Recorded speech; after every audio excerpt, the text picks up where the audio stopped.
Y él va a desarrollar uno de los temas que domina, que en otras ocasiones pues creo que también ha impartido en este mismo foro, como es el de las técnicas de argumentación jurídica. Yo creo que es del máximo interés. Él además siempre da un enfoque práctico, no meramente teórico, y yo pues simplemente reiterarle ese agradecimiento. Para nosotros, él lo sabe, muchas veces lo he dicho, pues él es miembro de la Orden de Derecho Constitucional Toledo, pero esto lo explicaremos en otro momento. Solamente recordadlo, que él pues tiene ese reconocimiento especial que nosotros damos a algunos de nuestros ponentes más distinguidos. Ahora no le voy a quitar más tiempo, sino que le doy la palabra reiterando ese agradecimiento. Gracias, Miguel. Al contrario, muy buenos días a todas y a todos. Es siempre un gusto, siempre un privilegio estar en Toledo, y más en este espacio tan simbólico y tan importante. Permítanme tomar un minuto para agradecer a los codirectores del curso, a Magdalena y a Javier, por permitirme estar aquí un año más, desde luego, por recibirnos, y destacar también, y creo que es importante hacerlo ya que pues soy el primer ponente de América Latina, la generosidad con la que nos reciben. Siempre he dicho que mi amigo Javier Díaz Reborio es un hombre muy generoso. Yo he frecuentado desde mis estudios de posgrado el mundo universitario español. Estudié el doctorado en la Universidad Complutense en 1996 al 98.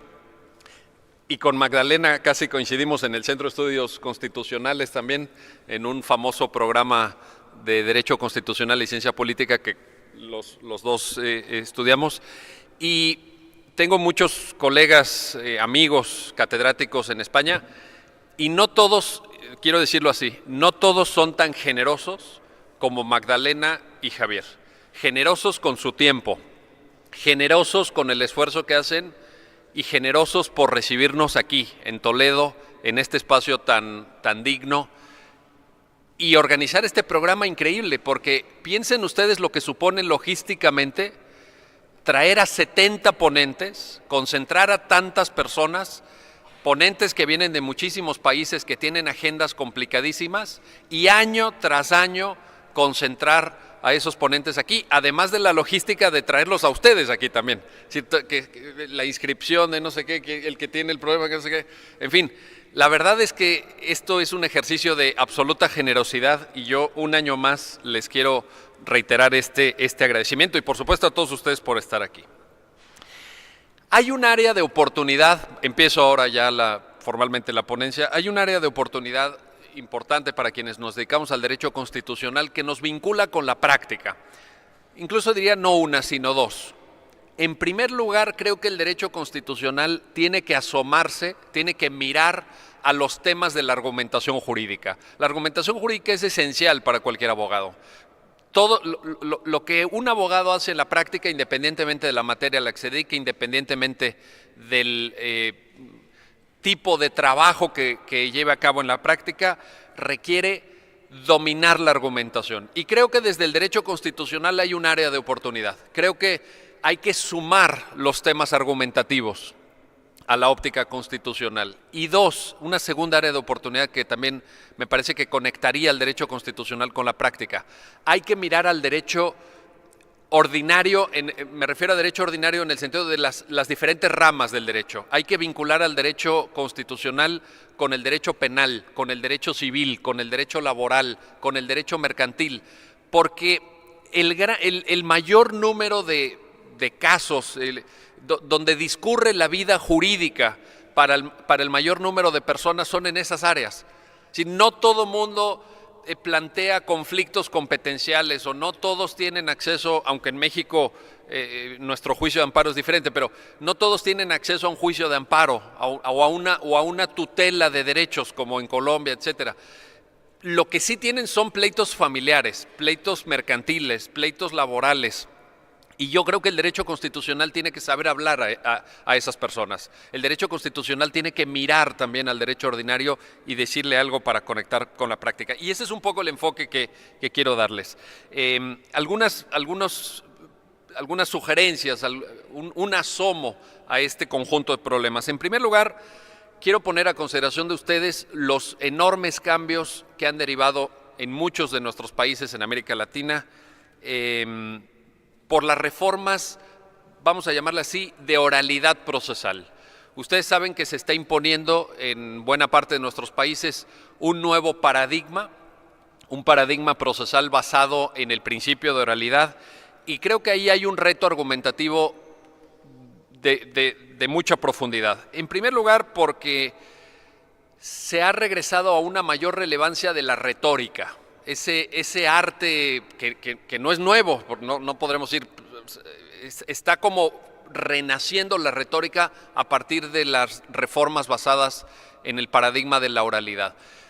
Esto quiere decir el arte ese que inventaron los griegos de la persuasión, cómo persuadir, cómo convencer.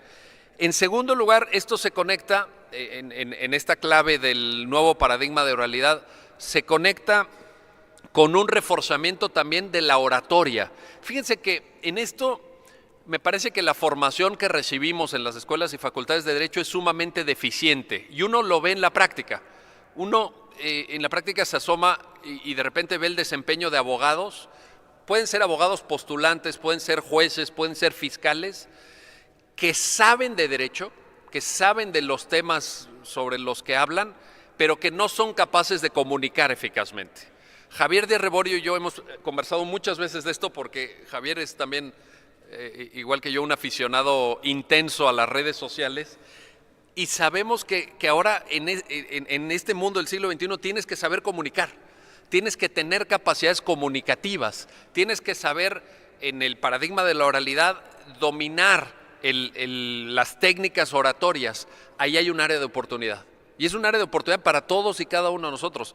En la educación jurídica de nuestros países normalmente no ponemos mucha atención. Creo que es importante y hay que buscar la forma a través de la cual nos podamos superar en esta capacidad oratoria. Porque como les digo, luego en la práctica se encuentra uno abogados que notas que saben de la materia de la que están hablando, es decir, saben de teoría del delito o dominan la legislación laboral, pero no saben exponer, no saben verbalizar la argumentación que quieren presentar y se pierde mucho. Se pierde mucho en capacidad persuasiva, se pierde mucho en desempeño profesional, se pierde mucho en el dominio de las técnicas argumentativas si no hablas bien en público. Entonces allá hay un área de oportunidad. Y en este mismo aspecto, una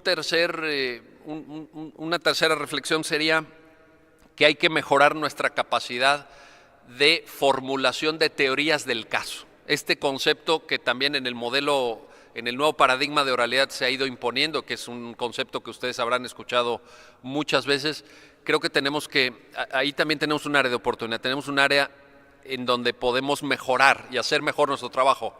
La teoría del caso es una metodología de trabajo para atender las particularidades de un caso concreto, que intenta contestar fundamentalmente a una pregunta. Y esa pregunta es, ¿qué pasó? El tipo de respuesta que demos a esta pregunta depende del papel que nos toque jugar en el proceso correspondiente. Es decir, una será la respuesta a la pregunta ¿qué pasó? Si trabajamos nosotros para la Fiscalía, por ejemplo, o en la figura de la legislación procesal penal mexicana si somos asesores jurídicos de víctimas, o si somos defensores, por ejemplo. Y otro tipo de respuesta vendrá a la teoría del caso si nos desempeñamos como jueces, por ejemplo. Pero en todo caso, fíjense, Fiscalía, abogados defensores o quienes son jueces tienen que contestar esa pregunta. No pueden dejar esa pregunta sin respuesta. ¿Qué pasó? Y ese tipo de respuesta, ¿cómo se llama? Metodológicamente hablando, teoría del caso. Tenemos que saber formular teorías del caso que quizá no sea algo estrictamente nuevo, quizá también en el paradigma procesal anterior, el escrito, también teníamos que contestar esta pregunta. pero las reformas de oralidad procesal lo hacen hoy más urgente que nunca. Lo hacen absolutamente indispensable y creo que tenemos que aprender de ello. Una segunda área temática que les quiero también proponer esta mañana tiene que ver con lo que podríamos definir como problemas probatorios. Hemos dejado también en la educación jurídica, hemos dejado de lado, trabajamos mal, creo, en general. Cada quien podrá aportar su propia reflexión sobre esto, desde luego. Voy a hacer una perspectiva general, pero hemos fallado en la formación de los juristas en las escuelas y facultades de Derecho en los temas probatorios. Hay normalmente un tratamiento muy superficial, muy apegado al derecho positivo. El artículo tal prevé la prueba testimonial, el artículo tal prevé la prueba documental, y la documental se divide en pública y en privada, y los efectos son... Bueno, sí, entonces está muy bien, pero hay algo más en temas probatorios. ¿Qué es lo que creo que vale la pena destacar? Seleccioné una serie de temas, porque esto sería amplísimo, por supuesto, pero ahí van algunos. En primer lugar, en temas probatorios creo que es importante, siguiendo, por ejemplo, autores tan importantes como Michele Tarufo, destacar que el proceso judicial tiene como fin la búsqueda de la verdad entendida, según Tarufo, como correspondencia con la realidad. ¿Qué es la verdad para efectos de un proceso judicial? Lo que corresponde con la realidad, responde Tarufo. Pero también algo más. ¿Solamente el proceso busca la verdad? No, busca algo más. Por ejemplo, busca en el marco procesal proteger los derechos fundamentales. Por eso es que hay reglas que a veces suenan un poco extrañas para quienes no tienen una formación jurídica, el ciudadano común y corriente o de repente el periodista, que no entiende cómo puede haber reglas previstas en los ordenamientos jurídicos para exclusión de pruebas ilícitamente obtenidas. Pero ¿cómo se va a excluir una prueba? Si entró la policía en un domicilio y encontró armas o encontró droga o tenían una persona ahí secuestrada, y porque no tenía una orden de cateo, porque no tenía una orden judicial para entrar en ese domicilio, entonces ya no se toman en cuenta procesalmente esas armas. No. ¿Pero cómo? Si estaban ahí las armas. Bueno, sí, porque el proceso judicial tiene como objeto también proteger los derechos fundamentales, porque de esa manera estamos evitando que la policía cometa actos violatorios de derechos fundamentales y viole la legalidad. En ese sentido, creo que hay que añadir a nuestra visión tradicional del proceso como búsqueda de la verdad, el proceso como medio de protección de derechos fundamentales también. Y en un paso más, en un paso adicional, creo que hay que concebir al proceso judicial como un espacio de resolución de problemas sociales. Y aquí la pregunta fundamental es por la eficacia. ¿Cómo resolvemos eficazmente los problemas que tiene la gente, los problemas de trascendencia jurídica que tiene el ciudadano común y corriente?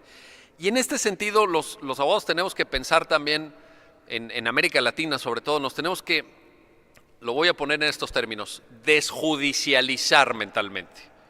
¿Qué significa desjudicializar mentalmente? Que nuestra respuesta automática como abogados a cualquier tipo de problema jurídico que se nos presente no tiene que ser necesariamente el litigio, el proceso judicial. Hay muchas maneras de resolver problemas sociales. Por ejemplo, desde luego los medios alternativos de solución de controversias, que todavía no entran en la cultura jurídica de América Latina. Por ejemplo, los procedimientos abreviados, que de pronto en unas fórmulas de arreglo entre fiscalía y defensa generan penas atenuadas, por ejemplo, o generan salidas mucho más rápidas para resolver asuntos penales, etcétera. Y luego también una palabra que por lo menos en las facultades de México es casi un anatema, es algo prohibido, ¿no? Es algo que si lo mencionas se ve con mucha sospecha, pero que hay que repetir una y otra vez. Negociación. Los abogados del siglo XXI tenemos que saber negociar. Hay muchísimas cosas que podríamos arreglar negociando, y no me refiero a corrupción, me refiero a un acuerdo entre las partes, a encontrar un terreno común. Piensen en todos, no en todos, pero en un gran número de casos en materia de derecho familiar, por ejemplo. El fondo de los litigios familiares muchas veces con una buena negociación entre abogados incluso, porque muchas veces las partes no pueden hablar entre ellos o no quieren hablar entre ellos, pero los abogados sí, porque los abogados somos profesionales en esto. Entonces nuestra respuesta automática no puede ser judicializar todo, hay que pensar más allá del proceso judicial. Y en un segundo aspecto, ahora sí ya entrando al tema probatorio, por ejemplo, hay que tratar y hay que intentar también desde la óptica del constitucionalismo entender el funcionamiento práctico de los distintos medios de prueba. Por ejemplo, en la prueba testimonial, creo que los abogados tenemos que hacer un esfuerzo importante por entender un gran terreno, un área de desarrollo que puede ser enormemente fructífera en la práctica, que tiene que ver con la psicología del testimonio. ¿Cómo recordamos las personas? ¿Cómo recordamos? Y uno pensaría, así nos lo explican en la escuela, ¿no? En la carrera nos dicen, no, la prueba testimonial es cuando una persona narra un hecho que le consta de manera directa y personal, como si esa constancia de manera directa y personal fuera una especie de espejo. Yo así concebí, en la carrera a mí me explicaron la prueba testimonial así. Aquí está la memoria y aquí enfrente hay un espejo que está reflejando lo que pasó. Y entonces el testigo va al proceso judicial y lo único que hace es presentar este espejo a los demás. No, lo que pasó fue esto, esto, esto. A ver, ¿la memoria del ser humano funciona de esa manera? Y cuando uno ya se mete a temas de psicología del testigo, a psicología del testimonio, se da cuenta que no. ¿Por qué? En primer lugar, porque no tenemos capacidad de percibir con nitidez qué es lo que está pasando a nuestro alrededor. Entonces, esa capacidad de reflejar fielmente lo que está pasando, ningún ser humano la tiene. Podemos percibir ciertas cosas. Segundo, curva del olvido. Tan pronto como percibimos un cierto fenómeno, inmediatamente empezamos a olvidar. Tercero, capacidad creativa y no solamente reactiva de la memoria. Es decir, ¿cómo nos acordamos de ciertas cosas? El cerebro humano recrea ese hecho, no lo refleja como si fuera un espejo, sino que lo recrea, destaca aquello que le impactó más, o aquello que le gustó más, o rechaza aquello que le causó dolor. Ahí está, esa es la psicología del testimonio. Tenemos que entender eso también, tenemos que entrar a esos temas importantes. Tenemos que ver, por ejemplo, en otro elemento, el impacto de la edad del testigo. También en la escuela nos explican la prueba testimonial como si fuera en general, pero no es lo mismo cómo recuerda un hecho un niño a cómo lo recuerda una persona de la tercera edad. Hay cambios, por ejemplo, en los psicólogos que estudian estos temas demuestran cómo el niño, piensen en un niño de 4, 5, 6 años, tiene una frontera muy sutil entre realidad y fantasía. Y entonces en un interrogatorio, con psicólogos, evidentemente, con peritos, le preguntan a un niño supuesta víctima o presunta víctima de abusos sexuales. ¿Recuerdas que el tío no sé qué te tocó, te hizo? Sí, lo recuerdo porque estábamos aquel día en casa y entonces me tocó y no sé qué. Perfecto. ¿Y recuerdas cuando en Navidad vino Santa Claus, o cómo dicen aquí, Papá Noel, ¿no? Papá Noel en España, ¿no? Sí, recuerdo cuando vino Papá Noel, lo vi, es un señor grande, alto, venía vestido de rojo, tiene una barba blanca. ¿Lo viste? Sí, lo vi. ¿Qué está pasando ahí? Esa frontera entre realidad y fantasía en el niño. Y el adulto mayor. ¿Qué pasa con el adulto mayor testigo? El adulto mayor en general tiene memoria de largo plazo, pero no tiene memoria de corto plazo. Y yo creo que a todos nosotros nos ha pasado conversando con nuestros abuelos. Vaya, no hay que ser psicólogo para saberlo. Le dices, oye abuelo, cuéntame cómo conociste a mi abuela hace 60 años. Y te cuenta con todo detalle. No, aquel día iba yo vestido con un traje no sé qué, íbamos paseando por el río, me encontré y entonces yo le dije no sé qué. Oye, perfecto, muy bien. Oye abuelo, ¿qué hiciste ayer? No sé. ¿Te acuerdas que fuimos a comer la semana pasada? No me acuerdo. A lo mejor no se acuerdan ni quién eres tú. Bueno, ¿cómo se traslada eso al terreno judicial? ¿Cómo se traslada? Yo creo que hay toda una psicología del testimonio que tenemos que, desde luego, conocer y dominar mínimamente los abogados. Un tema más en esta cuestión probatoria. la prueba pericial. Yo, la verdad, lo confieso, desconfío cada vez más porque en la práctica uno ve cosas muy sospechosas, por decirlo de manera sencilla. Yo desconfío mucho de la prueba testimonial. A lo mejor en Estados Unidos hay una amenaza para el testigo que miente. En América Latina el testigo puede mentir impunemente. Impunemente, puede llegar e inventar cosas y no pasa nada. En Estados Unidos está el delito de perjurio, es un delito que se persigue, efectivamente. Yo en México, que yo sepa, no hay nadie condenado, ni siquiera procesado por falsedad de declaración ante autoridad judicial. Aunque el tipo penal existe, pero realmente no pasa nada en la práctica. Entonces, en sustitución de la prueba testimonial, que es una prueba de enorme relevancia en la práctica, yo creo que hay que acercarnos a la prueba pericial. Y en prueba pericial, que también requeriría en sí mismo una conferencia, pero les doy este tip o esta sugerencia. Test Daubert. Test Daubert, examen Daubert. Daubert fue un caso resuelto por la Suprema Corte de Estados Unidos en 1993, en donde la Suprema Corte de Estados Unidos dice qué tipo de información científica, que es la materia de la prueba pericial evidentemente, puede entrar en un proceso judicial y cuál no. ¿Cuál es verdadera ciencia? ¿Qué es la verdadera ciencia y cuál es el conocimiento pseudocientífico?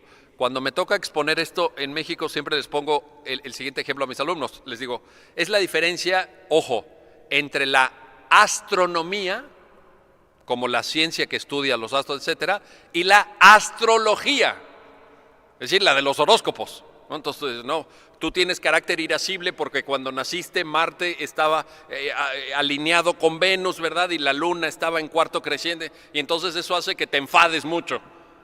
Bueno, eso, perdónenme, pero no es ciencia. Lo que sí es ciencia es la astronomía, qué entra y qué no entra en el proceso judicial. Y Daubert es importante también porque dijo la Suprema Corte de Estados Unidos en esa sentencia que los jueces son gatekeepers, o sea, son, digamos, la traducción literal sería, son como porteros, son quienes están en la puerta del proceso judicial viendo qué información entra y qué información no entra. Eso creo que es una señal de alerta para nosotros en América Latina. Creo que tenemos una gran área de oportunidad en tema de prueba pericial y creo que el test Daubert o el desarrollo Daubert nos puede dar muchísimas pistas en ese sentido. Y también en el tema de prueba pericial, prepararnos para el fondo de la discusión. A mí me parece increíble que en muchos procesos judiciales, y ustedes lo habrán atestiguado también, cuando hay un dictamen pericial, el abogado, tanto los abogados de las partes e incluso el juzgador, se rinde ante el especialista, se rinde ante el perito, ¿no? Es que ya lo dijo el perito. Oiga, ¿y usted qué opina? Abogado, ¿usted tiene algo que señalar? No, bueno, pues es que el perito es el que sabe. Sí, pero usted es el abogado. Pues ya hay un dictamen pericial, ya el experto se pronunció. Yo creo que esa es una actitud incorrecta. Yo creo que los abogados mínimamente, claro, nunca vas a saber tanto como un biólogo, nunca vas a saber tanto como un ingeniero o como un especialista en huellas dactilares, pero mínimamente tienes que saber algo para poder argumentar. Porque si no, quienes deciden los casos, pues ya no somos los abogados, ni los jueces, son los peritos. Entonces hay que entrar mínimamente, hay que asomarse por lo menos al conocimiento científico. Y la última reflexión en este punto del tema probatorio, bueno, me faltan dos, mejor dicho.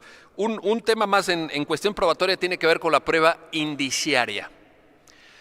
Piensen ustedes en esto, en América Latina en general nuestras capacidades de investigación de hechos son muy pobres. Quiero decir, no hay un FBI, no hay un Scotland Yard en República Dominicana o en México o en Perú, por ejemplo, o en Nicaragua.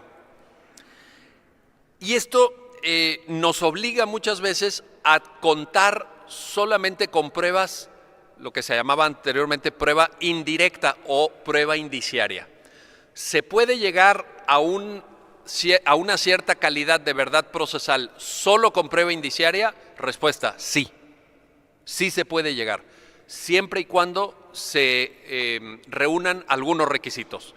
Por ejemplo, en prueba indiciaria es absolutamente importante ir construyendo muy bien la inferencia argumentativa. ¿Por qué? Porque la prueba indiciaria depende de eso, depende de que vayas haciendo la conexión inferencial en tus pautas argumentativas. Y un buen indicio, un indicio que genere convicción judicial tiene que reunir al menos 4 requisitos, que son los siguientes. Los indicios tienen que estar acreditados por prueba directa. Es decir, si yo quiero construir un indicio que sitúe a una persona en el escenario de los hechos y quiero situar ahí a esa persona, tengo que tener, por ejemplo, las huellas en un vaso. Esas huellas, ¿cómo se van a corroborar? Por una prueba pericial dactiloscópica. Esa es una prueba directa. Una prueba directa que me permite a mí hacer una inferencia argumentativa. ¿Cuál es la inferencia? Fulano de tal estuvo en la escena de los hechos. ¿Por qué estuvo en la escena de los hechos? Porque tengo un dictamen dactiloscópico de una copa que fue encontrada en la escena de los hechos que me ubica a esa persona ahí. Entonces, ese es el primer requisito para un buen indicio, para un indicio de calidad. 2, los indicios tienen que ser plurales. Un solo indicio no basta. Un indicio no te construye una convicción judicial con prueba indiciaria. Tienen que ser plurales. Los indicios tienen que ser concomitantes al hecho de que se trate. ¿Qué quiere decir qué significa la concomitancia de los indicios? Que tienen que guardar una relación material y directa con el hecho que se está analizando en el proceso judicial de que se trate. Una relación material y directa. No tienen que ser indicios de cualquier cosa, no tienen que ser indicios lejanos a los hechos que se ventilan en el proceso. Tienen que estar íntimamente ligados. Y finalmente, un cuarto requisito es que los indicios tienen que estar correlacionados. ¿Qué significa esto? Que los indicios tienen que permitir construir un sistema argumentativo. Si hay indicios que van en un sentido, indicios que van en otro sentido, indicios que dejan muchos huecos, etcétera, entonces no tienes una buena capacidad para construir la inferencia indiciaria. Y la calidad probatoria, desde luego, baja mucho. Un tema adicional, lo planteo de manera muy abreviada porque también daría para mucha reflexión, tiene que ver con prueba electrónica. Piensen en esto, una buena parte de, pues diría ya incluso a lo mejor exagerando, de nuestras vidas transcurre en el espacio cibernético. Los teléfonos, las computadoras, los archivos que subes, las empresas que trabajan con reservas de avión, de hotel, tarjetas de crédito en el ciberespacio. Yo creo que ahí tenemos una oportunidad probatoria enorme. Por ejemplo, desde lo más básico, cómo presentar ante un juzgador como prueba, introducir prueba pues a un proceso judicial, una prueba de WhatsApp. Te mandan un mensaje de WhatsApp, ¿cómo lo presentas en un juicio? ¿Llevas tu teléfono? Llevas el teléfono del cliente, le dices al juez, no, mire, es que aquí me mandó un WhatsApp, aquí dice Magdalena González. Bueno, aquí dice Magdalena González porque tú le pusiste Magdalena González. ¿Cómo sabes que Magdalena mandó el WhatsApp? No sé si me explico. Sí, todo esto hay que acreditarlo judicialmente. No basta con que llegues con el juez y no, venga, yo le doy la clave de mi teléfono para que usted se meta y usted lo vea. ¿Qué hacemos con todo lo que se llama cómputo en la nube? Por ejemplo, las empresas, ¿se acuerdan que antes, bueno, los que tenemos cierta edad, recordamos que iba uno a una empresa y encontraba el archivo, ¿no? Y entonces uno se metía al cuarto de archivo y eran cajas y cajas de papel ahí metidos. Hoy todos esos archivos en las empresas del siglo XXI ya no existen. Todo está en la nube. ¿Qué significa que está en la nube? ¿Qué significa si hay una intrusión de un hacker, por ejemplo, a esa nube? ¿Qué pasa si, y les ha pasado a despachos de abogados, les ha pasado a despachos de abogados, qué pasa si tú como abogado guardas la información de tus clientes en la nube y de repente la contraparte o quien sea, te hackean eso y se publican datos personales de tu cliente? O se da a conocer o se desvela la estrategia procesal que vas a seguir en cierto caso. ¿Cómo se presenta eso en juicio? ¿Cómo se argumenta? ¿Cómo lo trabajamos materialmente desde el punto de vista probatorio? Creo que prueba electrónica nos da para una reflexión muy, muy amplia sobre la cual no estoy seguro que todos los códigos procesales, tanto en materia penal como civil, ya estén modernizados. O, por ejemplo, imagínense que reciben ustedes una amenaza a través del inbox de Facebook, los que tengan Facebook, me imagino que son la mayoría, recibes una amenaza en un mensaje directo de Twitter o en el inbox de Facebook. Oiga, y es más, es una amenaza de un profesor Javier Díaz Reborio, ¿no? Un perfil. Bueno, a ver, a muchos de nosotros nos han creado perfiles falsos, ¿sí o no? Yo tengo varios, ¿no? De repente me dicen, oiga, no, yo ya lo sigo, ¿en qué perfil? No, pues en ese perfil de Facebook. Ese perfil no es mío. Hay varios y usan mis fotos. Pusieron mi nombre. Imagínense que desde ese perfil mandan una amenaza, por ejemplo. ¿Qué hacemos? Suplantación de identidades digitales, por ejemplo. Falsificación de datos en Internet. Todo ese tema desde el punto de vista probatorio está por explorar. Ahí tenemos un área de oportunidad. Ahí tenemos que seguir reflexionando y seguir pensando. Y el último tema en esta cuestión probatoria, como sugerencia que quiero poner a consideración de ustedes, tiene que ver con un concepto muy usado, un concepto, diría, hasta novelesco y que sale en las películas, en las series, pero que en la práctica da bastantes problemas. El concepto de duda razonable. Es un estándar de prueba en materia penal, es un estándar de prueba muy conocido, desde el siglo XIX en Estados Unidos funciona.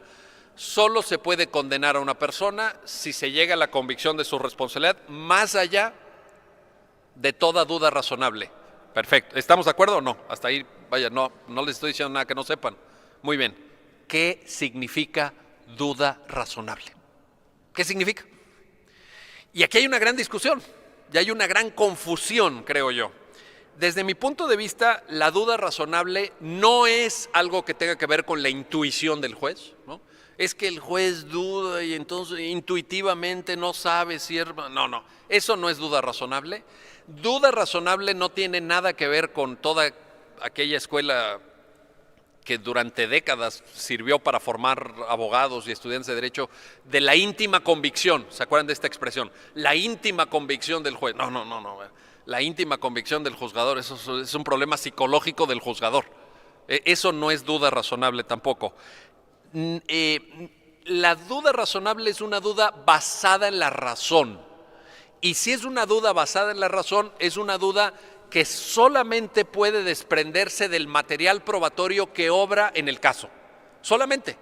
O sea, no es que el juez de repente se despierte en la mañana y diga... Mientras está en México le decimos la regadera, no sé, en España la ducha, vaya, mientras se está bañando, que el juez diga, ¿sí habrá sido o no habrá sido? Tengo dudas de si fue. A ver, eso no es la duda razonable. La duda razonable tiene que desprenderse del material probatorio que obra en el juicio y la duda razonable está sujeta a argumentación. O sea, el juez no puede decir simplemente tengo dudas, no, porque dudas tenemos todos. Sinceramente, los abogados defensores también tenemos dudas, la fiscalía también tiene dudas. La duda es algo connatural a la idea de pensar, a la idea de pensamiento, pero eso no es la duda razonable. La duda razonable se tiene que poder argumentar. Si tú como juzgador no puedes argumentar por qué tienes una duda razonable, estarás haciendo un mal trabajo. Está sujeta a demostración. Se tiene que demostrar, se tiene que mostrar. Las partes tienen que ver en qué consiste esa duda razonable.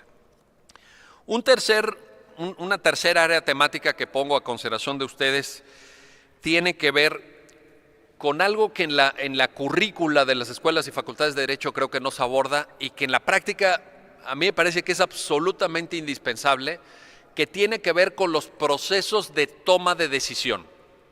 Es decir, ¿cómo decidimos en materia jurídica? Y no me refiero a la decisión judicial, no me refiero a la sentencia, me refiero en general al proceso de toma de decisión de un abogado. Si ustedes revisan la mayor parte de libros de argumentación jurídica, los más famosos incluso, desde el Perelman, ¿no? El Tratado de la Argumentación de Perelman, hasta las razones del derecho de Atienza o el curso de argumentación jurídica de Atienza, pasando por todo lo intermedio en cualquier, en el mainstream, digamos, en la imaginación general jurídica, en temas argumentativos, Alexi, por ejemplo, o Ronald Dworkin, etcétera, se van a dar cuenta que estos autores no les preocupa nada cómo llegas a tomar cierta decisión. Y sin embargo, en la práctica es absolutamente importante. Por ejemplo, ¿demandas o no demandas? ¿Presentas tal prueba o no presentas tal prueba? ¿Llamas a tal testigo o no llamas a tal testigo? ¿Intentas negociar con la contraparte o no intentas negociar? Si intentas negociar, ¿en qué términos intentas negociar? ¿Cuáles son tus líneas, tus puntos rojos? ¿Cuáles son tus líneas que no puedes traspasar? Son decisiones importantes. Hay toda una teoría y hay incluso, se ha ganado premios Nobel con esto, en economía, por ejemplo, Daniel Kahneman, que lo ganó en el 2002 con una teoría de la decisión racional, etcétera. Hay métodos para tomar buenas decisiones. Creo que en derecho, en las escuelas y facultades de derecho, no se nos enseñan esos métodos. Son absolutamente indispensables. Les pongo algunos aspectos y algunos ejemplos. Los abogados trabajamos, sobre todo en América Latina, con ámbitos de grave y profunda incertidumbre. A todos nos ha pasado. Llega el cliente a consultarnos un tema, acordamos hacernos cargo de la representación jurídica del cliente y ya cuando acordamos los honorarios y firmamos el contrato de representación, el cliente te dice, licenciado, pero sí vamos a ganar, ¿verdad? Sí vamos a ganar. Y hay abogados que le dicen al cliente para darle seguridad al cliente, le dicen, claro, por supuesto, desde luego, está usted en las mejores manos.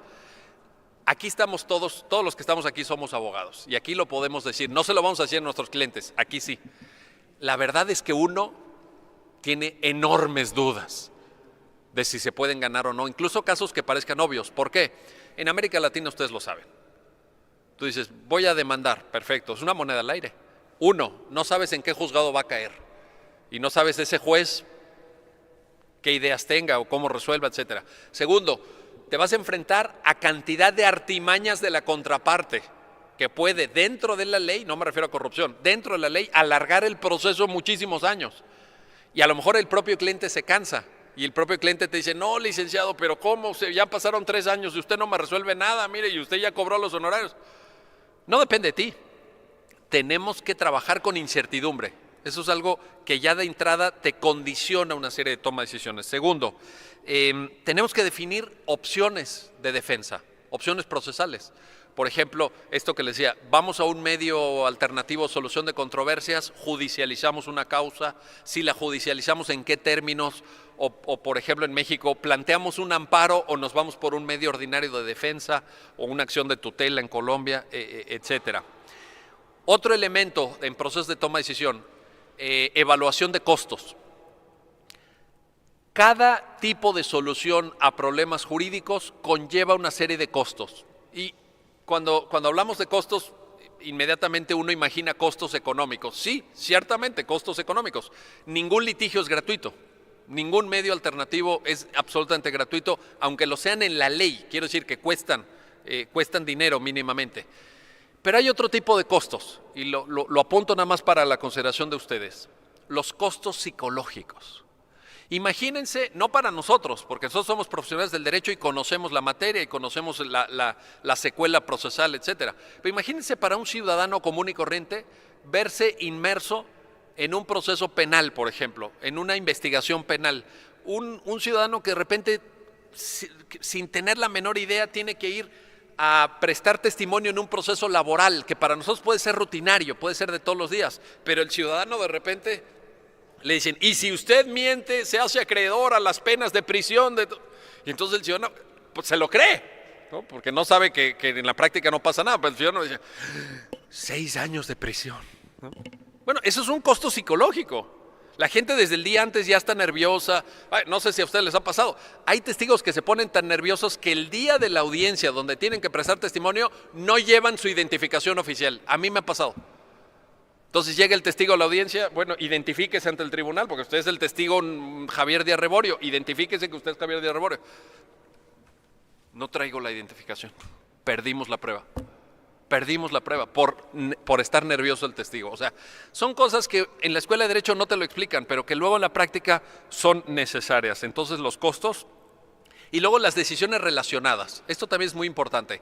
Cada decisión que tomamos en materia jurídica es una suerte o genera una suerte de efecto dominó.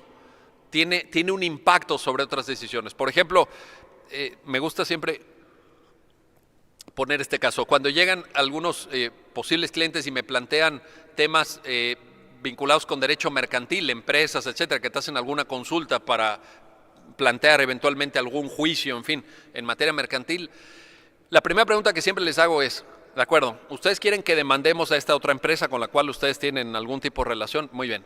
Les hago una pregunta. La primera pregunta es esta. ¿Ustedes quieren seguir teniendo una relación económica, mercantil, con esta empresa a la que quieren que demandemos, sí o no? Si el cliente dice sí quiero mantener una relación mercantil con esta otra empresa, entonces mi primera sugerencia es no demandemos, intentemos negociar. Porque si llegamos y demandamos a esta empresa y les traban un embargo, vamos a embargar por $1 millón o vamos a pagar $500,000, perfecto. Esa empresa no va a estar nada contenta contigo. Esa empresa le generaste un problema, tiene que contratar abogados, tiene que estar yendo a audiencias, tiene embargada una parte de su stock, de su inventario. Pues esa empresa no va a querer seguir trabajando contigo. ¿A ti te interesa seguir trabajando con esa empresa? Busquemos una solución pactada, una solución negociada. Creo que esto también es importante en el proceso de tomas de decisiones. Y una cuarta área temática que es un área de oportunidad en términos de aprendizaje, y si me lo permiten también en un tono más ligero diré que es un área de oportunidad en términos de entretenimiento. Hay que estudiar el derecho a partir de casos. Hay que estudiar el derecho a partir de casos.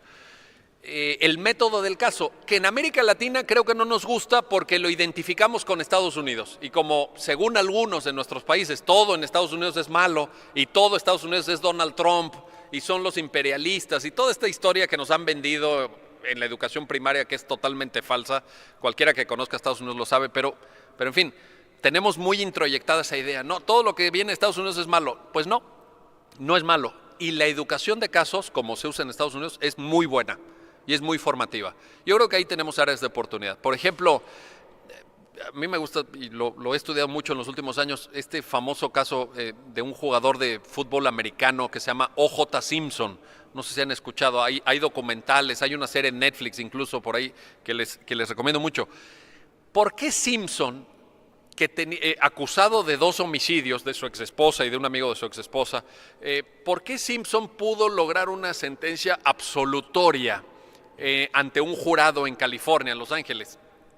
Si había, en términos, esta fue la expresión que usó la fiscalía en el caso Simpson, hay una montaña de evidencia contra Simpson, hay una montaña de pruebas. ¿Por qué lo absolvieron? Por un gran trabajo de sus abogados. ¿Un gran trabajo en qué sentido? Un gran trabajo de planteamiento de teoría del caso. Lo que hicieron los abogados fue hacer un gran trabajo de teoría del caso. 2, tema probatorio. Los abogados pelearon milímetro a milímetro con la fiscalía todas las pruebas que aportaron. Y cuando digo todas, digo todas. La fiscalía aportó 42 gotas de sangre halladas en la escena de los hechos. La defensa disputó cada una de esas gotas de sangre en términos de morfología, en términos de ADN, en términos de dónde estaba ubicada la gota de sangre. Cada gota de sangre. Así se peleó el caso Simpson, por eso se ganó. ¿Quiénes ganaron el caso Simpson? Los abogados. Los abogados ganaron el caso Simpson. Nosotros podemos aprender de esas técnicas de litigación, podemos aprender del trabajo que hicieron los abogados. Sí, podemos sin duda aprender. O el caso, por ejemplo, aquí en España, en fin, hubo un caso muy famoso, muy sonado, que ahora hay un documental buenísimo en Netflix, se los recomiendo también, el caso de las niñas de Alcácer. ¿Te acordarás, Magdalena? Un caso de 3 jovencitas de 14 años desaparecidas, creo que es la provincia de Alicante, quizá, por Valencia, por ahí muy cerca. Pues también el caso Alcácer es un caso donde uno dice, ¿qué diablos pasó? ¿Qué diablos pasó en el caso Alcácer? Pero cuando tú te metes a estudiar el caso y cuando ves las dudas de la fiscalía, los planteamientos de las diversas acusaciones, los argumentos incluso de los padres, de las niñas, te pones a pensar en temas jurídicos, te pones a pensar como abogado cómo lo plantearías, cuáles son los argumentos que construirías, si fueras juzgador cómo valorarías las pruebas, etcétera. Es decir, bueno, en el caso Alcácer, por ejemplo, hay 2 teorías del caso, no se los quiero resumir, vean el documental que está muy bueno, pero nada más para que vean el tema de prueba testimonial. Una teoría del caso dependía de que se dejara muy bien acreditado que los presuntos asesinos, cuando estaban, es decir, estas personas secuestran a 3 niñas de 14 años, las secuestran, las llevan a una cabaña en medio de la montaña, según la teoría de la fiscalía. Las violan, unos sujetos violan a las niñas de 14 años, las amarran, las dejan amarradas, salen de la cabaña y se van a comprar 2 bocadillos y unas bebidas. se comen porque tenían hambre, los presuntos responsables. Regresan un par de horas después de haberse comido el bocadillo, no sé qué. Bueno, esa era una teoría del caso. ¿De qué dependía? De que la persona que estaba ese día trabajando en el bar donde compraron los bocadillos se acordara fidedignamente si habían comprado 2 bocadillos, porque significaba que eran 2 los asesinos, los secuestradores y asesinos, o 3 bocadillos. Sí, pero la pregunta se la hacen a esta persona 4 años después de los hechos. 4 años después. Oye, ¿le vendiste 2 bocadillos o le vendiste 3 bocadillos? A ver, ustedes confiarían, sea la respuesta que sea, no me la sé ahora, lo confieso, no sé si eran 2 o eran 3. ¿Ustedes confiarían en el dicho de ese testigo? Vaya, no es creíble que se acuerde, así diga 2 o así diga 3, solo que ese día hubieras vendido solamente 2, o que fueran los últimos 2, o que fueran 2 porque hiciste 10 bocadillos de jamón y 2 de tortilla, y los únicos que vendiste fueron los 2 de tortilla. Solamente así te acordarías. De otra manera es imposible que te acuerdes. Bueno, de eso dependía la corroboración de la teoría del caso de la Fiscalía. Porque la Fiscalía decía fueron 2. La acusación particular que representaba a los padres de las niñas decía no fueron 2 asesinos, fueron 3 asesinos. Oye, ¿cómo sabes que fueron 3 asesinos? Porque compraron 3 bocadillos. ¿Y de qué depende saber si compraron 2 bocadillos o 3 bocadillos? De lo que dijo el encargado del bar ese día, 4 años después, en el desahogo de la audiencia de la prueba testimonial. Pregunto, sinceramente, vaya, ¿es creíble esto? Esto no puede depender un caso de si alguien se acuerda si vendió 2 o 3 bocadillos ese. Bueno, en fin.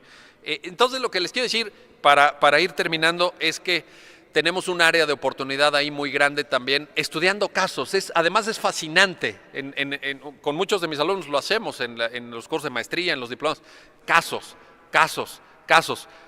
Te desarrolla la imaginación jurídica, te desarrolla las técnicas de litigación, te da riqueza argumentativa, te pone a pensar en diferentes escenarios y no nada más, a ver muchachos, abran el código, artículo no sé qué dice la fracción cuarta. Bueno, sí, eso está muy bien, pero eso ya lo sabemos. Yo creo que hay que ir más allá en la enseñanza del derecho. Y mi última reflexión, y con esto termino en un minuto más, es que creo también que más que construir al modo de Robert Alexi, por ejemplo, o en alguna medida de los trabajos de Manuel Atienza o el propio Juan Antonio García Amado, etcétera, yo creo que no es útil pensar hoy o construir hoy una teoría general de la argumentación jurídica. Yo creo que no es útil. Yo creo que hay que ver la argumentación jurídica en un nivel intermedio, es decir, con mucho sustento teórico, con mucho sustento de la lógica, por ejemplo, de muchas áreas que nos pueden nutrir en nuestra capacidad argumentativa, pero intermedia entre una teoría general de la argumentación y el puro estudio de casos. En un lugar intermedio yo situaría un estudio de la argumentación por área del conocimiento jurídico o por materia jurídica. ¿Qué quiero decir con esto? Que creo que tiene sentido estudiar la argumentación jurídica en materia penal, la argumentación jurídica en materia laboral, la argumentación jurídica en materia mercantil, porque es muy variable. En la escuela nos enseñaron, en la carrera seguramente ustedes, a mí me enseñaron que la gran diferencia es entre la materia civil y la materia penal en cuanto al estándar de prueba. Es decir, en materia penal es más allá de toda duda razonable. En materia civil es preponderancia de prueba o preponderancia de razones.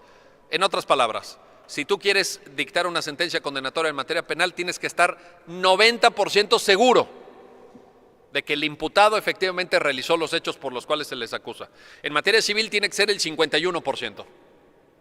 Esa es la diferencia en términos argumentativos por razón de materia. Yo creo que no. Yo creo que hay muchísimas más diferencias y por eso creo que se justifica el enfoque que les estoy proponiendo. Piensen, por ejemplo, en esto. Estoy seguro que ustedes comparten esta experiencia que a mí me ha tocado. Nunca en materia penal o en materia laboral, por ejemplo, he tenido la más mínima duda, ni el más mínimo problema, de hecho, para acreditar temas de legitimación activa. ¿Quién actúa? ¿Quién demanda? En materia está perfectamente claro. En materia mercantil, en materia laboral, en materia penal, ¿quién ejerce la acción penal? Está perfectamente claro. En cambio, en donde sí se plantean muy duros problemas de legitimación activa en procesos constitucionales, en procesos de amparo. Por ejemplo, los mexicanos aquí presentes no me dejan equivocarme. El interés legítimo. A ver, abogado, acredíteme el interés legítimo. Ay, ahí es cuando dices... Bueno, ese problema no lo tienes en materia laboral, lo tienes en materia de amparo, la legitimación activa. O piensen, por ejemplo, en este tema, bueno, esto también daría para otra conferencia muy importante en la práctica, distribución de cargas probatorias.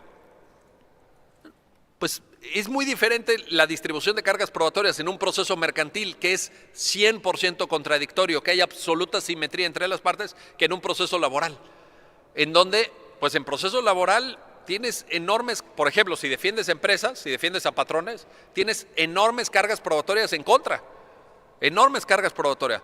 En México, por ejemplo, se pierden muchísimos casos en defensa de empresas porque la empresa no documentó con todo detalle la causa del despido. Y entonces, como la carga probatoria recae en la empresa, el trabajador dice, me despidieron. La empresa niega el despido y el juez dice, bueno, pues, a ver, ¿dónde está el acta que usted levantó por la cual se asienta que el trabajador no se presentó durante 4 días seguidos? Es una empresa pequeña, no levanta actas de ese tipo, ni siquiera sabía que esas actas existían. Vas a perder el caso. No es lo mismo la carga probatoria que tienes en materia laboral que la que tienes en materia penal, que la que tienes en materia mercantil. Esto justificaría, junto con muchos otros temas, por supuesto, un estudio de la argumentación jurídica por materia. No la teoría de la argumentación jurídica, arriba, ni el estudio de caso por caso abajo, no. Una situación intermedia, en donde tengamos claridad respecto a las exigencias argumentativas que en cada materia se suscitan para nosotros como abogados. Estas son algunas de las reflexiones que quería compartir con ustedes. Hay un PowerPoint que le dejé a los organizadores que estará a lo mejor ya en el pendrive o lo tienen ya en el pendrive que les fue repartido ayer, donde hay unas láminas de PowerPoint con algún detalle sobre esto. Ahí está la cita del caso Daubert, por ejemplo, porque mencioné el caso Daubert, pero en realidad es una trilogía, son 3 casos de 1993, 95 y 97 de la Corte Suprema de Estados Unidos. En las láminas podrán ver el dato concreto por si quieren buscar la sentencia, si quieren ir un poquito más a fondo en esto, pero creo que mi conclusión sería esta: tenemos una gran área de oportunidad, tenemos mucho por mejorar en temas argumentativos, y el área desde la cual nosotros nos podemos asomar a estos temas es el derecho constitucional.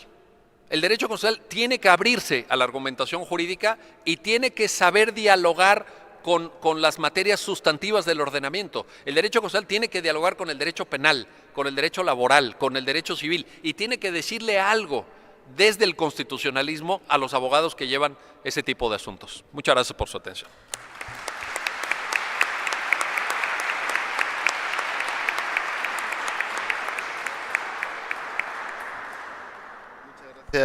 Gracias al profesor Miguel Carbonell por la magnífica ponencia que, pues, yo creo que ha cumplido con creces las expectativas o la idea que teníamos, y como yo ya les anticipaba, pues ha sido enormemente práctica, lo cual pues sin duda es del mayor interés. Vamos a proceder como, pues igual que ayer, y ya así lo haremos todos los días, de cara al debate. Si alguna persona quiere plantear alguna cuestión, alguna pregunta, alguna opinión, suben por acá al atril y desde aquí lo pueden formular, siempre indicando nombre y nacionalidad en primer lugar y exponiendo brevemente su opinión o si es una pregunta, pues planteándola directamente.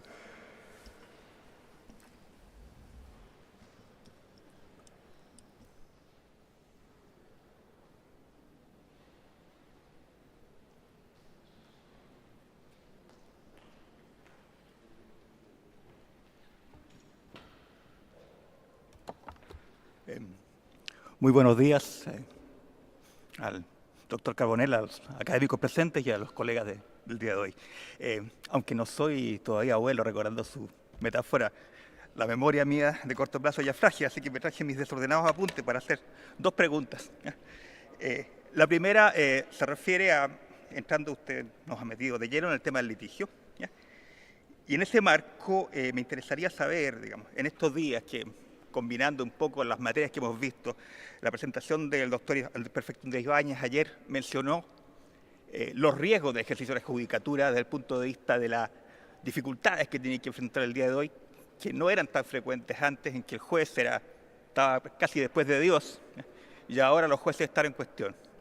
No mencionemos necesariamente el tema de la corrupción, pongámonos solamente en el aspecto de lo que son, digamos, los juicios paralelos a través de los medios de comunicación, la presión de la sociedad para llegar a resultados punitivos, particularmente en materia penal, ¿ya?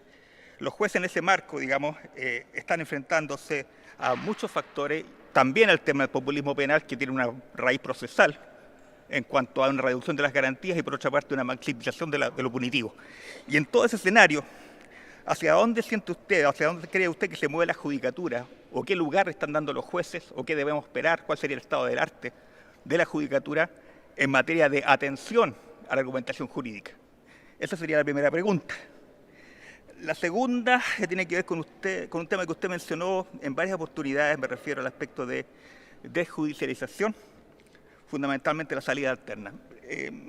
Mi impresión es muy personal, creo que la finalidad de la salida alterna muchas veces es metajurídica, tiene que ver con economía de recursos, particularmente en sistemas colapsados. Y en ese marco, digamos, hay un sacrificio, y hay un sacrificio de ciertos principios, ¿ya? El derecho al juez independiente, el rol de las partes, particularmente la voluntad de las víctimas, pero también de los imputados, y la pérdida de la finalidad característica del proceso penal, que es la averiguación de la verdad procesal, ¿ya? Y a eso se une además un tema como es la llamada delincuencia cuello blanco, a las asimetrías socioeconómicas que me han dado a lo que yo llamé en llamar hace algunos años, cuando estaba en una entidad de combate a la impunidad internacional, el derecho penal del amigo. Es una fórmula un poco humorística del amigo. Es una fórmula un poco humorística, pero que me parece que es bastante real desde el punto de vista de la conducta persecutoria, pero también muchas veces de política criminal en cuanto a penas reducidas para delitos de alto impacto social. Y en ese marco, ¿a qué debería atenerse en cuanto a cuáles serían los estándares aceptables desde un punto de vista constitucional y general para ir adelante con la salida alterna? Porque finalmente podemos estar en distintos roles, pero no todo vale. Esas serían las consultas.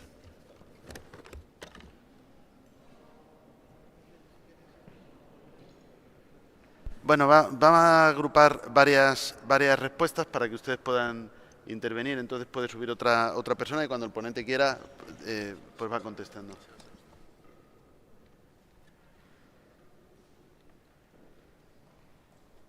Doctor Carbonell, en primer lugar, quiero felicitarlo. Mi nombre es Belisario Beltrán Bastidas, vengo de Colombia. Vengo muy orgulloso de una institución que tenemos nosotros que de alguna forma es heredada de México, que es la tutela. Usted nos hacía algunas alusiones aquí al juicio de amparo, como se llama ya. ¿Por qué razón nos encontramos tan orgullosos? Porque en un término breve, sumario, perentorio, que no supera los 10 días, se resuelven los casos más importantes, porque son los casos donde de por medio están los derechos fundamentales. Para colocar solo un ejemplo que no me demanda más de 1 minuto, quiero mostrarle la eficacia de ese mecanismo en Colombia. Hay un pueblo alejado de la capital, y allá se presenta una señora al juzgado, son juzgados que normalmente están frente al parque, se presenta una señora a golpear desesperada. En ese momento, no sé por qué razón, si eran horas de trabajo, la puerta estaba entrecerrada del juzgado, el secretario abre la puerta y ve que es una señora, una materna. Y entonces inmediatamente piensa, ¿no? Dice, al fin voy a conocer el secreto del juez. Aquí le llegó su gran secreto, porque un señor muy juicioso, muy dedicado, muy de todo. La señora entra, le dice, estoy esperando, vengo del hospital y en el hospital no me quisieron recibir porque yo no tengo 50.000 pesos. Ellos demandan que 50.000 pesos sea la cota. Y entonces le cuentan al juez y el juez inmediatamente le dice al secretario, Escriba, pero escriba ya. Hágame el favor, la señora se identifica, ¿cómo es su nombre? Ella le da el nombre y le dice inmediatamente, le tutelo el derecho a la vida de ese niño que está por nacer, y hágame el favor, usted, secretario, váyase con ella y llévela al hospital y entréguele esto al médico, para que inmediatamente pueda hacer su proceso de parto. La señora ya había reventado fuente. ¿Por qué planteo esto? Porque si los casos más importantes, los casos donde se debaten derechos fundamentales, en las especializaciones anteriores que hice, se habla de que los términos se van a cortar. En este momento, solo trayendo la institución que tenemos nosotros en Colombia, que es el Consejo de Estado, las segundas instancias se están demorando alrededor de 8 años. Se acaban de ingresar 4 magistrados nuevos para que los casos se resuelvan un poco más rápido, pero 8 años en una segunda instancia esperando ese resultado. Prácticamente en algunas oportunidades se nos alcanzan porque pertenezco a la rama judicial, soy magistrado del Tribunal Contencioso Administrativo hace 20 años, se alcanzan las partes a morir antes de que haya un resultado. Como usted nos empieza la disertación hablándonos del juicio de amparo, ¿cuáles de esas instituciones las podemos traer al proceso común y corriente, al proceso normal, para que se resuelvan los procesos más rápido, haya más celeridad, se cumplan más con esos principios fundamentales? En algunas maestrías y algunas especializaciones que se hacen en Colombia, se culpa al derecho procesal civil y procesal penal de la gran demora que tienen todos los procesos, porque todo se nos ha convertido en una violación al debido proceso, y todos los procesos están terminando incluso en las altas cortes, y en las altas cortes se nos están demorando 5 y 10 años. Esta es mi pregunta, doctor Carbonell. Muy amable.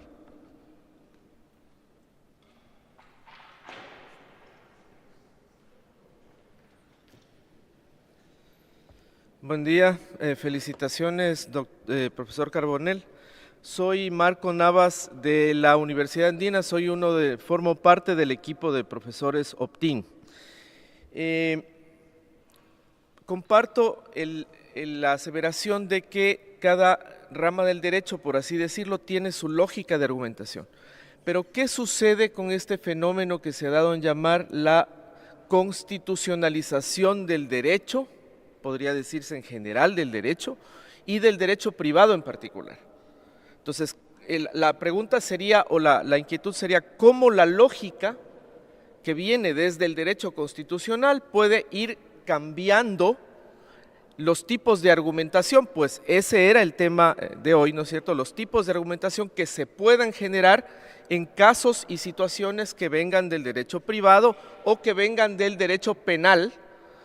Y también pensando lo último, en aquellos casos que nacen como casos penales, pero luego se llevan, por ejemplo, al sistema interamericano de derechos humanos, o se podría llevar al Tribunal Europeo de Derechos Humanos también. Entonces, ¿cómo jugar como un profesional en el derecho, un equipo jurídico lanza por ejemplo, una estrategia de litigio, por no hablar de litigio estratégico, en ese sentido?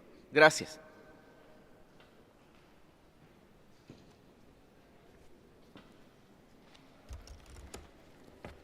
Excelente día para todos, todas. No se sientan excluidas porque según la Real Academia de la Lengua ya el término todas está pues subsumido en todos. Así que ya ustedes saben, chicas, damas, no se sientan excluidas.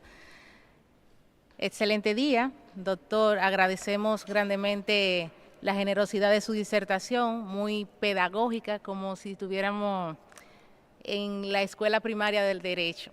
Muchísimas gracias. Lucy Faber y Mercedes Morel, de la hermosa Quisqueya la Bella, República Dominicana.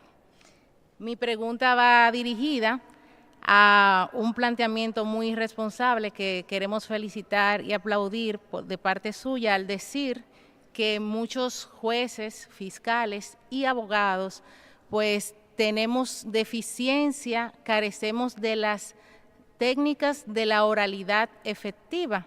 Tenemos gran capacidad argumentativa quizás de manera escrita, pero no así al momento de poder transmitir el mensaje. Y en ese sentido, me encantaría saber cuáles libros sugerentes o técnicas propias suyas pudiese usted compartirnos a nosotros para poder hacer de ese abogado que tiene esa condición un atleta de la palabra.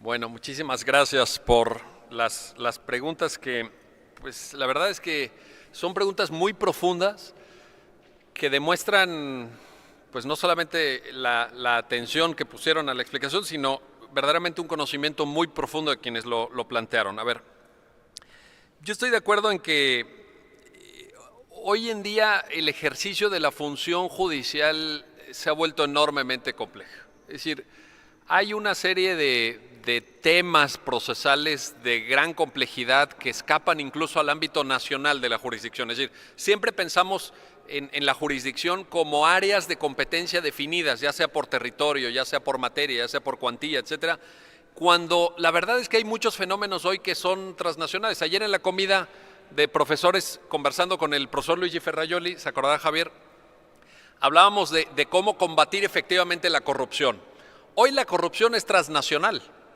Si tú no puedes combatir a la corrupción con un juez que está en Sevilla, por ejemplo, mientras las transferencias por pagos por corrupción a funcionarios van de Suiza a Bahamas, al paraíso fiscal de no sé dónde, pasando por una cuenta de Gibraltar, y hay 17 sociedades anónimas creadas en Luxemburgo, muchas de ellas opacas, y el juez de Sevilla tiene que investigar eso. Y quien ejerce la acción penal es la fiscalía de... Es decir, estamos enfrentando procesos de enorme complejidad. La primera pregunta era, ¿y cuáles son las tendencias en materia de ejercicio judicial, de función judicial? La verdad es que yo creo que ayer Perfecto Andrés nos dio bastantes pistas sobre este tema. Nos dijo que los jueces se tienen que formar en paradigmas distintos, paradigmas no solamente normativos distintos, porque muchas leyes procesales han cambiado, sino también en una cultura de la jurisdicción distinta.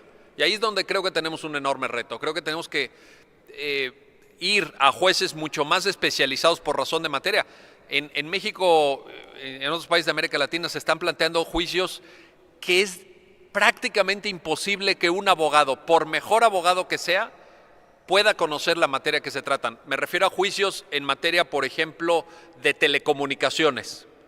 Juicios que involucran temas medioambientales de enorme complejidad, donde necesitas un biólogo que te explique cuál es la función de este ecosistema, etcétera. Es decir, y los jueces se tienen que formar en ese paradigma de mucha mayor complejidad, por un lado, y pues dar el salto cultural para también, un poquito en el sentido de lo que expuse en la conferencia, poder pasar de las técnicas probatorias normales o tradicionales a pruebas probatorias más basadas en la ciencia, más basadas en la prueba pericial, por ejemplo, etcétera, etcétera. Creo que ahí hay algunas pistas.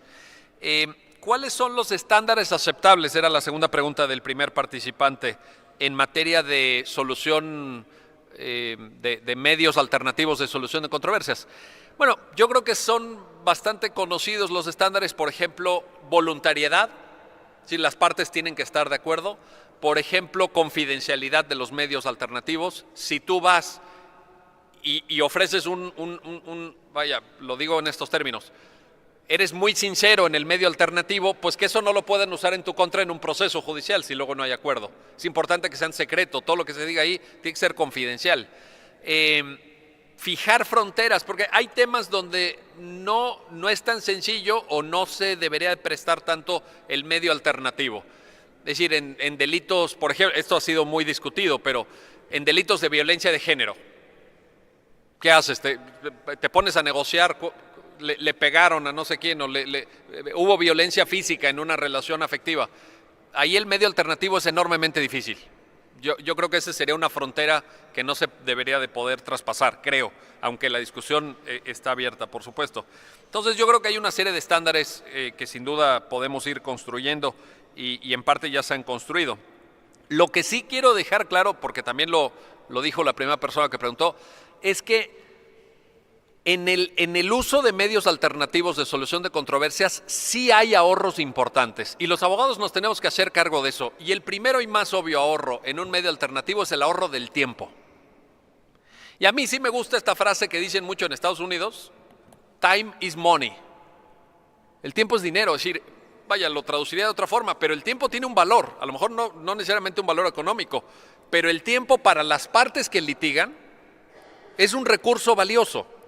¿Cuál es la responsabilidad de un buen abogado en ese tema? Ahorrarle tiempo a las partes. Eso para las partes vale mucho. En la exposición que hacía el amigo colombiano, o sea, imagínense 8 años para una segunda instancia. Aunque le saques al cliente la sentencia favorable, ¿qué va a hacer con esa sentencia 8 años después? A lo mejor ni le interesa el tema ya. A lo mejor su vida ya está en otra etapa de su vida. ¿Para qué le sirve el gran trabajo argumentativo que hiciste? En cambio, el medio alternativo, ¿qué te da? La posibilidad de ahorrar tiempo. Y seguramente también ahorrar dinero. Ahorrarle dinero a nuestros clientes. Entonces creo que ahí hay estándares importantes. ¿Cómo dar celeridad a los procesos? Era la segunda pregunta. Yo creo que tiene que ver también con esto. Los abogados en América Latina estamos programados desde la escuela, desde la Facultad de Derecho, desde la carrera cuando estudiamos, con una sola misión: judicializar temas. Es una misión con la que yo estoy, y mis alumnos lo saben, constantemente hablo en contra de esta visión. Y esta visión en parte se la debemos a un gran jurista español, por cierto, lo digo porque en un libro famoso, el libro más famoso de deontología jurídica del siglo XX en España, que es El alma de la toga de don Ángel Osorio fue que yo sepa, salvo que Javier me corrija ahorita, pero fue el primero que habló de la diferencia que tanto daño ha hecho entre un abogado y un licenciado en Derecho. Y entonces Ángel Osorio dice, no, cuidado. Los abogados son los que postulan, los que litigan, los que van a tribunales. Los que dan asesorías para empresas y dan clases, no, esos son licenciados en Derecho. Esos no son abogados. Con lo cual, Ángel Osorio, en ese libro tan leído, tan editado, que es El alma de la toga, pues estaba generando 2 niveles de profesionales del derecho. Uno que son los abogados de verdad y otros que son los licenciados en Derecho. Y claro, cuando uno estudia la carrera, ¿qué quiere ser? Pues nadie quiere ser el de segunda fila, ¿verdad? Todo el mundo quiere ser abogado. Y eso significa que a las 8:30 de la mañana ya estás enfrente de la puerta del tribunal esperando para ingresar tus primeros 16 juicios civiles. Eso le ha hecho enorme daño a la profesión jurídica y le ha hecho enorme daño a nuestras sociedades en América Latina. Esto tiene que cambiar. El abogado no es el que está todo el día en tribunales, ni el que judicializa todas las causas, ni el que lleva ante el juez todos los problemas de sus clientes. El abogado bueno es el abogado que resuelve problemas. Esa es la mentalidad.